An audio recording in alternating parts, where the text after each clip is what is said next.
सुना है तुमने? वो है ना गांव की सबसे सुंदर लड़की सांची, उसका ब्याह उसके घर वालों ने एक बूढ़े से कर दिया। उसके तो जवान बच्चे भी हैं। हाँ, ये तो मैंने भी सुना है और पूरे गांव में ये बात फैल गई है कि उसने अपने पति को मुंह भी नहीं लगाया, बल्कि उसका चक्कर अपने पति के जवान बेटे से ही चल गया। तौबा तौबा, कैसे कैसे दिन आ गए। आज की औरतें तो अपनी औलाद भी नहीं देखती। खैर, हमें क्या। दरअसल ये कहानी है सांची की। सांची गांव की सबसे सुंदर लड़की थी। उसके परिवार में सिर्फ वो और उसकी माँ जानवी रहते थे। घर के हालात खराब थे, कोई कमाने वाला नहीं था। सांची थोड़ी बहुत सिलाई करके घर चलाने लायक कमा लेती थी। इसी सब के चलते जानवी हमेशा चिंता में रहती थी। माँ, तू ऐसे चिंता में क्यों रहती है सदा? चिंता करने से तेरी तबीयत भी खराब हो जाती है। हमारे पास तो दवाई के लिए पैसे भी नहीं होते, फिर तू इतना क्यों सोचती है? इसलिए तो इतना सोचती हूँ बेटी, हमारे सर पे कोई नहीं है जो हमारा खर्चा उठा सके, हमारे बारे में सोच सके। माँ, मैं हूँ तो मैं करती हूँ ना काम, जितना भी मुझसे होता है। थोड़ी बहुत सिलाई करके घर में खाना पकाने लायक मैं कमा लेती हूँ। सिर्फ खाने से जीवन नहीं कटेगा बिटिया। तेरे से छोटी गांव की सारी लड़कियों की शादी हो चुकी है, एक तू ही है जो अभी तक कुंवारी बैठी है। हमारे पास तुझे देने को कुछ नहीं है, इसलिए कोई तेरे इतने सुंदर होने के बावजूद भी तुझसे ब्याह नहीं करता। बस यही चिंता मुझे खाए जा रही है। ब्याह भी हो जाएगा माँ, इतना मत सोचा कर। भगवान ने मेरे लिए भी किसी को तो बनाया ही होगा ना। हाँ बिटिया, सही बोल रही है। बस मेरी ये चिंता और मिट जाए। मिट जाएगी माँ, चल अब सो जा, रात बहुत हो गई है। ये चिंता तो सांची को भी थी। हर कोई उसे कुंवारेपन का ताना देता था। शादी न होने पर उसे रोजाना लोगों के ताने सुनने पड़ते थे। अगले दिन सांची राशन लाने बाजार जा रही थी, तभी मोहल्ले के कुछ लड़कों ने उसे घेर लिया। अरे सांची, तुम्हारी शादी तो कहीं होती नहीं, हमसे ही दोस्ती कर लो दिल बहलाने के लिए। सही तो कह रहा है ये। तुमको सिलाई करके पैसा कमाने की भी जरूरत नहीं पड़ेगी, खर्चा भी तुम्हारा हम उठा लेंगे। अब पड़ोसी हैं, इतना हक तो बनता ही है हमारा। हाँ हाँ, एक मौका तो देकर देखो। अरे तुम्हारी सारी चिंताएं मिटा देंगे और तुम्हारी माँ की भी। जरा सी देर में पूरा मोहल्ला इकट्ठा हो जाता है। ये सब देखकर सांची काफी घबरा जाती है।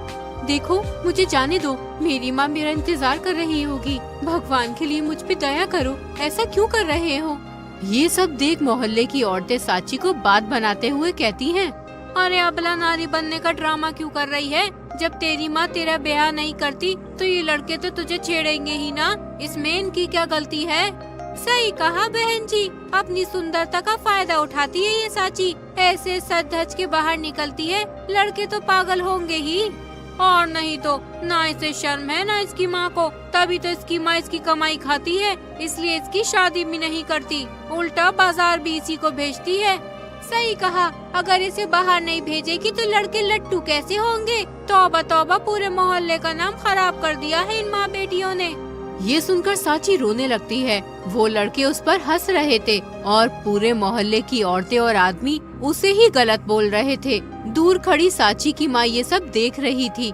मेरी बेटी के साथ इतना सब कुछ हो रहा है, मैं अगर इन लोगों को चुप करने गई तब ये सांची का जीना और मुश्किल कर देंगे। नहीं, मैं अब ये सब और बर्दाश्त नहीं कर सकती, मुझे कुछ करना होगा।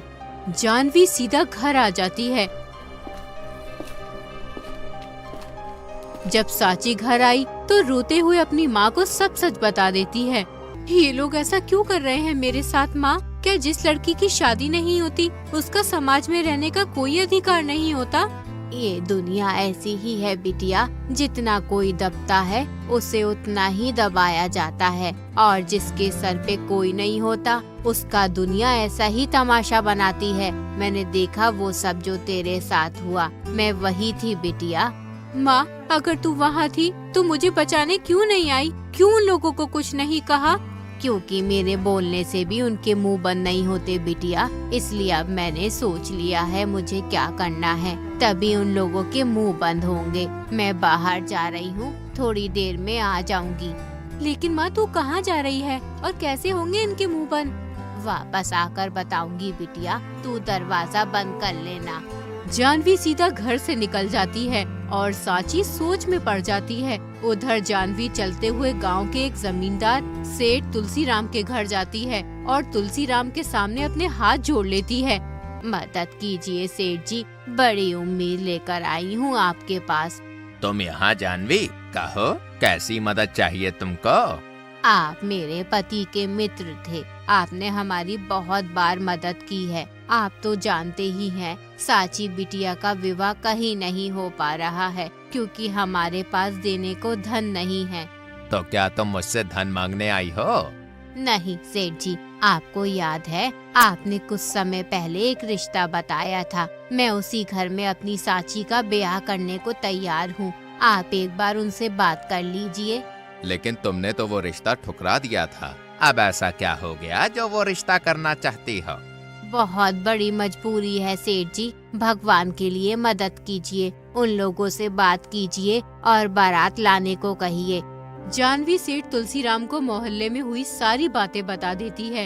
ये सब तो बहुत गलत हुआ सांची बिटिया के साथ, लेकिन क्या तुमने उस रिश्ते के बारे में सांची बिटिया को बताया है? क्या वो तैयार है इस रिश्ते के लिए? ऐसा तो नहीं कि वो रिश्ते को मना कर दे, नहीं तो मेरी बेइज्जती हो जाएगी। नहीं सेठ जी, सांची को मनाने की जिम्मेदारी मेरी है। आपकी इज्जत को आज भी नहीं आएगी, आप बेफिक्र रहिए। फिर ठीक है, आज से ठीक 6 दिन बाद बारात आ जाएगी। बस तुम सांची बिटिया को तैयार रखना। आपका बहुत बहुत धन्यवाद सेठ जी, आपकी वजह से मेरी सबसे बड़ी चिंता दूर हो जाएगी। मैं चलती हूँ, बहुत सारी तैयारियाँ करनी है। जानवी घर आ जाती है। उसे इतना खुश देखकर सांची पूछती है, तू आ गई माँ? मैं कब से तेरा इंतजार कर रही थी।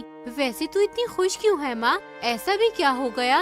हाँ बेटा, बात ही ऐसी है। मैंने तेरा रिश्ता पक्का कर दिया है। आज से पूरे 6 दिन बाद तेरी बारात आएगी, तेरी डोली उठेगी। अब देखना सबके मुंह बंद हो जाएंगे। ये सुनकर सांची के होश ही उड़ जाते हैं। उसे तो जैसे यकीन ही नहीं आता। पहले ये बता माँ, बिना धन मांगे कोई मुझसे ब्याह करने को तैयार कैसे हो गया? तू अच्छे से जानती है ना, गांव का कोई भी इंसान बिना धन के मुझसे ब्याह करने को राजी नहीं है। तू सही कह रही है, अभी तक कोई राजी नहीं था, पर अब एक इंसान है जो तुझसे बिना धन के भी ब्याह करेगा। तू अपनी माँ पे भरोसा रख, तेरे लिए सब अच्छा होगा। पर माँ, मेरा ब्याह होगा किससे? एक बार बता तो सही। जल्दी बताऊंगी, तू ज्यादा सोच मत। बस अब तू अपने ब्याह की तैयारी शुरू कर दे। इतना बोल उसकी माँ काम में लग जाती है और सांची की तो खुशी का ठिकाना ही नहीं रहता। मैंने तो उम्मीद ही छोड़ दी थी कि कोई मुझसे ब्याह भी करेगा। हे भगवान, तेरा लाख लाख धन्यवाद। अब मैं भी एक इज्जत की सफल जिंदगी जी। अगले दिन होते ही जानवी ने पूरा मोहल्ला इकट्ठा कर लिया और चिल्लाकर बोली, सुनो सुनो सब सुनो, इधर आओ सब। अरे ऐसा भी क्या हो गया बहन? सब ठीक तो है ना? चिल्ला तो ऐसे रही हो जैसे तेरी सांची का ब्याह होने वाला है। बताती हूँ, सब बताती हूँ। जिसने कल मेरी बेटी को जलील किया, उन सब के लिए ये करारा जवाब है कि आज से 5 दिन बाद मेरी बिटिया सांची का ब्याह है। इसलिए आप सब जरूर आना ताकि आप सबके मुंह बंद हो सके। ये सब सुनकर तो पूरा मोहल्ला हैरान ही रह गया। ये कैसे संभव है? सांची से कौन शादी करेगा? हाँ, ये तो एक तरह का चमत्कार ही हो गया। ब्याह में जाकर देखना तो पड़ेगा कि आखिर कौन सांची से ब्याह करने को तैयार हो गया, वो भी बिना धन के। पूरा मोहल्ला हैरान था। तो वही ब्याह से एक दिन पहले सांची ने अपनी माँ से पूछा, कल मेरा ब्याह है माँ, अब तो बता दे मेरा ब्याह होगा किससे? ठीक है, बताती हूँ, पर तुझे ये ब्याह करना ही होगा क्योंकि पूरे मोहल्ले में चिल्ला चिल्ला कर मैंने तेरे ब्याह के बारे में सीना ठोक कर बोला है। अगर ये विवाह नहीं हुआ तो मैं मर जाऊंगी, खुद ही जान ले लूंगी। तभी जानवी जो बताती है उसे सुनकर सांची के होश उड़ जाते हैं। उसे अपने कानों पर यकीन नहीं आता। इतना बड़ा धोखा माँ, मुझसे एक बार पूछा भी नहीं। ये तूने सही नहीं किया माँ, पर मैं ये ब्याह करूँगी, तेरी इज्जत पे आँच नहीं आने दूंगी। दुखी सांची हालातों से मजबूर होकर अगले दिन वो शादी कर लेती है। पूरा मोहल्ला उसके पति को देखने आया तो सब लोग सोच में पड़ जाते हैं। तो इससे हुआ है सांची का ब्याह। इसकी उम्र तो 45 साल है ये तो बूढ़ा है। मैं भी तो सोचूं कि आखिर कौन तैयार हो गया बिना धन के ब्याह करने को। लो बताओ, इस बूढ़े से शादी कर दी, गांव की सबसे सुंदर लड़की की। और इस आदमी को मैं जानती हूँ, इसका नाम सेठ हार्दिक है। इसकी पहली पत्नी मर गई थी। इसके 2 जवान बेटे भी हैं। बड़ा बेटा राजा जो 18 साल का है और छोटा बेटा अज्जू जो 12 साल का है। और तो और सेठ हार्दिक की एक बेवा बहन भी है जो सेठ हार्दिक के पास उसके घर में ही रहती है। कहते हैं कि वो ही घर की मालकिन है। सांची हालातों के सामने मजबूर थी। उसकी समझ में नहीं आ रहा था कि वो क्या करे। मैं जानती हूँ बिटिया, तू इस विवाह से खुश नहीं है, पर सेठ हार्दिक एक अच्छे इंसान है, वो तुझे खुश रखेंगे। मैंने ये विवाह आपके कहने पर किया है माँ, पर मैं इस रिश्ते को पूरे दिल से निभाऊंगी और एक अच्छी पत्नी बनूंगी। बहुत खूब बिटिया, भगवान तुझे खुश रखे।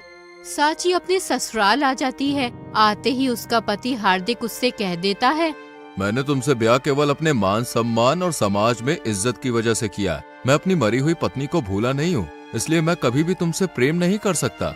लेकिन मैं इस घर में विवाह करके आई हूँ जी, मैं आपकी पत्नी हूँ। आप ऐसा क्यों बोल रहे हैं? पत्नी हो, पत्नी बनकर रहो। माना कि तुम बहुत सुंदर हो, पर तुम्हारी इस सुंदरता का जादू मुझ पर नहीं चलेगा। दूर रहना मुझसे। मैं कोई जादू नहीं चलाना चाहती हूँ जी, मैं बस अपना पत्नी धर्म निभाना चाहती हूँ। इस रिश्ते को एक मौका देना चाहती हूँ। कोई जरूरत नहीं है ये सब करने की। तुमको इस घर में एक अच्छी इज्जत की जिंदगी मिलेगी, पर मेरे से कोई उम्मीद मत रखना, समझ गई? ठीक है जी, मैं इस बात का ध्यान रखूंगी कि मैं आपकी परेशानी का कारण ना बनूं। मैं पूरी कोशिश करूंगी कि मैं इस घर की अच्छी बहू बन पाऊं। अच्छी बात है। साथ में मेरी बहन ललिता, वो ही इस घर की कर्ता धर्ता है, इसलिए उनकी कोई भी बात मत टालना, ठीक है? जी ठीक है। इतना बोल सेठ हार्दिक वहाँ से चला जाता है और तभी हार्दिक की विधवा बहन ललिता वहाँ आ जाती है। मेरे भाई को ज्यादा परेशान करने की जरूरत नहीं है बहू। तेरा काम है इस घर के सारे काम करना, दोनों बच्चों का ध्यान रखना, ठीक है? दोनों बच्चे? हाँ, हार्दिक के दोनों बच्चे अब तेरे भी हुए ना, तो उनका ध्यान रखना तेरी जिम्मेदारी बनती है। उनको कोई कमी नहीं होनी चाहिए। ठीक है दीदी, आप जैसा बोलेंगी मैं वैसा करूँगी। ठीक है, तो फिर अब मुंह क्या देख रही है? जाकर बर्तन धो ले और खाना भी पका ले। आज ही मेरा ब्याह हुआ है, आज ही मैं इस घर में आई हूँ और आज ही काम करूँ। तो क्या यहाँ महारानी बनने आई है? अरे तुझे यहाँ हार्दिक की पत्नी नहीं, नौकरानी बनाने के लिए लाई हूँ मैं। ठीक है दीदी, मैं अभी सब कर देती हूँ, मैं जाती हूँ। और हाँ, ध्यान रहे, मेरी कोई भी चुगली मेरे भाई हार्दिक से की ना, तो तेरे साथ बहुत कुछ कर दूंगी मैं, ठीक है? अब जा। सांची दुखी होकर शादी के दिन ही घर के कामकाज में लग जाती है। हे भगवान, कहाँ फंस गई हूँ मैं? ऐसे कैसे चलेगा? किसी को मेरी परवाह नहीं है। मेरे जितनी उम्र के बच्चों की मैं माँ बन गई। जब वो मुझे माँ बोलेंगे तो कितना अजीब लगेगा। जिंदगी उलट पुलट हो गई है मेरी तो। सांची को ऐसा कुर्ता देख ललिता खुश हो जाती है। तुझे हम इस घर में बहू नहीं नौकरानी बनाकर लाए हैं। मैं तेरा इस घर में जीना हराम कर दूंगी, इतना कि तू मेरे सामने सर उठाने से पहले 100 बार सोचे। ऐसे ही कुछ दिन बीत जाते हैं। हार्दिक अब सांची का थोड़ा ध्यान रखने लगा था। मैंने तुमको पत्नी का दर्जा नहीं दिया, फिर भी तुम मेरा और मेरे बच्चों का इतना ध्यान रखती हो। मैं तुम्हारा धन्यवाद करना चाहता हूँ। कैसी बात कर रहे हैं जी आप? ये घर अब मेरा भी तो है और ये सब करना तो मेरा फर्ज है। सही कह रही हो तुम एक अच्छी जिंदगी के लायक हो। बस मैं ही तुमको पत्नी का दर्जा नहीं दे सकता, इसलिए मुझे माफ कर देना। माफी मांगकर मुझे छोटा मत बनाए जी। आपने जितना भी दिया है मेरे लिए वही बहुत है। मैं उसमें बहुत खुश हूँ। आप अब जाइए, आपके जाने का समय हो गया है। ललिता ये सब देख रही थी, जिससे वो चिंता में आ जाती है। ये हार्दिक की पत्नी बनकर इस घर में आई है। हार्दिक इस पर ध्यान भी बहुत देने लगा है। कल तक तो हार्दिक इससे बोलता भी नहीं था, आज इतनी बातें भी करने लगा है। ऐसा भी क्या हो गया? ललिता चिंतित होकर सोचने लगती है। इस घर की मालकिन आज तक मैं हूँ। इस घर में सब मेरे हिसाब से होता है। तिजोरी की चाबी भी मेरे पास है। आज नहीं तो कल हार्दिक इसे अपना लेगा और घर की मालकिन ये सांची बन जाएगी। अगर ऐसा हुआ तो मैं कहीं की भी नहीं रहूंगी। मुझे कुछ करना होगा जिससे हार्दिक कभी सांची को ना अपनाए। पर क्या, कुछ तो सोचना पड़ेगा मुझे। ऐसे ही 2 दिन बीत जाते हैं। ललिता को कुछ समझ नहीं आता कि वो क्या करे। उस दिन सांची घर का काम कर रही थी, तभी उसके पति का बड़ा बेटा राजा कहता है, आप अकेले घर का सारा काम करती रहती हो, कोई आपकी मदद भी नहीं करता। आप बहुत थक जाती होंगी ना? थक तो जाती हूँ, पर इस घर की बहू हूँ मैं, तो जिम्मेदारी तो निभानी ही पड़ेगी ना। आपको पता है, जब पिताजी की शादी की बात चली थी तो मैं चिंता में आ गया था कि पता नहीं कैसी औरत हमारे घर में आएगी, पर अब मैं बेफिक्र हूँ कि आप जैसी अच्छी लड़की मेरे पिता की जिंदगी में आई, जो सबका ख्याल रखती है। ये सुनकर साची खुश हो जाती है। अगर ऐसा है तो ये मेरे लिए बहुत ही खुशी की बात है। मैं आगे भी कोशिश करूँगी कि मैं सबका ध्यान रख सकूँ। ये तो बहुत अच्छी बात है। चलिए, मैं भी आपके काम में थोड़ी मदद कर देता हूँ। ठीक है। ललिता ने ऐसे राजा और साची को बात करते हुए देखा तो वो खुश हो जाती है। समझ गई अब मुझे क्या करना है। मुझे हार्दिक को ये सब बताना होगा। ललिता हार्दिक के पास जाकर कहती है, मेरे भाई हार्दिक, मुझे तुझसे जरूरी बात करनी है, वरना तो अनर्थ हो जाएगा। हाँ दीदी बोलिए, सब ठीक तो है ना? आप परेशान दिख रही हैं। तेरी पत्नी सही लड़की नहीं है। वो इस घर के लिए बिल्कुल सही नहीं है। वो घर का माहौल खराब कर रही है। ये आप क्या कह रही हो दीदी? साची एक अच्छी लड़की है। उसका पति होने के बावजूद मैंने उससे कोई रिश्ता नहीं रखा। उसके बाद भी उसने अपना पत्नी धर्म निभाया है, पूरे घर को संभाला है। आपकी इतनी डांट सुनने के बाद, आपके इतना परेशान करने के बाद भी वो एकदम चुप होकर सब सहती है, बच्चों का ध्यान रखती है। और क्या चाहिए? वो ही तो मैं कह रही हूँ। देख, तूने उसे पत्नी होने का दर्जा नहीं दिया, फिर भी वो खुश है। इसके पीछे एक बड़ी वजह है। वजह? कैसी वजह? वजह ये है कि वो यहाँ तेरी वजह से नहीं रुकी, बल्कि तेरे बेटे राजा की वजह से यहाँ रुकी हुई है। राजा का और तेरी पत्नी साची का कुछ चल रहा है। नहीं नहीं, मैं नहीं मानता। आप झूठ बोल रही हो। तुझे नहीं यकीन तो बाहर जाकर खुद ही ललिता की बात मानकर हार्दिक बाहर आकर उनको देखता है। दोनों एक साथ हंस हंस के बातें कर रहे थे, जिन्हें देख हार्दिक का गुस्सा फूट जाता है। इतना बड़ा धोखा मेरे साथ नहीं, मैं ये बर्दाश्त नहीं करूंगा। इस लड़की को अपने घर से निकाल दूंगा बहुत जल्द। ये सब देखकर ललिता बहुत खुश हो जाती है। अब आया ना मजा। अब ये साची मेरे घर में नहीं रहेगी और ये घर पहले की तरह मेरा हो जाएगा। कई दिन बीत जाते हैं, पर हार्दिक का गुस्सा शांत नहीं हो रहा था। उसने कई बार राजा और साची को साथ देखा और एक दिन हार्दिक बर्दाश्त ही नहीं कर पाया और उसे घर से निकालकर बाहर खड़ा कर दिया। निकल जाओ मेरे घर से, तुम मुझे अपने घर में नहीं चाहिए। आप मुझे घर से क्यों निकाल रहे हैं जी? कोई देखेगा तो क्या कहेगा? कहेगा तो कहने दो। मेरे घर में रहकर मुझसे ही गद्दारी की है तुमने। अरे अगर मैं पति होने का फर्ज नहीं निभा पाया तो तुम मुझे धोखा दोगी। कौन सा धोखा जी? मैंने कोई धोखा नहीं दिया। भले ही आपने मुझे पत्नी का दर्जा नहीं दिया, पर मैंने अपने पत्नी होने के सारे फर्ज निभाए हैं। सच जानना चाहती हो ना? तो सुनो, अगर मैं पति नहीं बन पाया तो तुमने मेरे बेटे राजा को अपने प्रेम जाल में फंसा लिया। सोचा होगा मैं तो इतनी सुंदर हूँ, मेरे प्यार के जाल में फंसी जाएगा। ये सुनकर तो साची के होश ही उड़ जाते हैं। ये आप क्या बोल रहे हो जी? भले ही राजा मेरी उम्र का है, पर रिश्ते में वो मेरा बेटा ही लगता है। उसके बारे में मैं ऐसा कुछ भी नहीं सोच सकती। झूठ मत बोलो, मैंने खुद देखा है तुम दोनों को साथ में हंसते हुए, बातें करते हुए, साथ में काम करते हुए। तुमने क्या सोचा कि तुम ये सब करती रहोगी और मुझे कुछ पता नहीं चलेगा? जाओ, निकल जाओ मेरे घर से। ये सब सुनकर साची दुख से भर जाती है और मायूस होकर कहती है, मेरी शादी आपसे मेरी माँ ने करवाई थी बिना मर्जी के, क्योंकि आप मेरी उम्र से ज्यादा बड़े हैं। पर मैंने अपनी माँ की इज्जत रखने के लिए ये ब्याह कर लिया था। उसके बाद आपने मुझे पत्नी मानने से मना कर दिया था, फिर भी मैंने दिल से ये रिश्ता निभाया बिना किसी खोट के। आपकी बहन ललिता ने मेरा दिन रात जीना हराम कर दिया, फिर भी मैंने ये रिश्ता निभाया और कोई शिकायत नहीं की। और सिर्फ आपका बेटा था राजा, जिसने मेरा सगा बेटा ना होते हुए भी मुझे माँ की तरह इज्जत दी, और आपने उसको लेकर ही मुझ पर इल्जाम लगा दिया। ये आपने सही नहीं किया जी, ये मैं बर्दाश्त नहीं करूँगी, इसलिए मैं चली जाऊंगी इस घर को छोड़कर। तभी राजा वहाँ आ जाता है। पिताजी, आपने इन पर शक भी कैसे किया? अरे आपके लिए इनसे अच्छा कोई और हो ही नहीं सकता। और आपने सोच भी कैसे लिया कि मैं अपनी माँ पर गंदी नजर रखूंगा? कैसे मानूं तुम दोनों की बात? और क्यों? पिताजी, मैंने सुना था बुआ को एक पड़ोसन से बात करते हुए, उन्होंने ही आपको गलत फहमी में डाला है। ये सब उन्होंने माँ को घर से निकलवाने की ये साजिश रची है।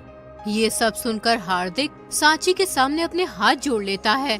मुझसे बहुत बड़ी गलती हो गई जो मैंने तुम पर शक किया। मैं समझ गया कि ये सब मेरी बहन ललिता ने किया ताकि वो इस घर में बनी रहे। अब मैं समझ गया हूँ, अपनी बहन की सारी चाल समझ गया हूँ। मुझे माफ कर दो और बस एक मौका दे दो। मैं एक अच्छा पति बनकर दिखाऊंगा और तुमको पत्नी होने का दर्जा भी दूंगा। आज से मेरे लिए तुम सबसे ऊपर हो। ये सुनकर सांची भी खुश हो जाती है। अगर आपने दिल से माफी मांगी है तो मैं आपको ये मौका जरूर दूंगी। मैंने आपको माफ किया। उसके बाद सांची और हार्दिक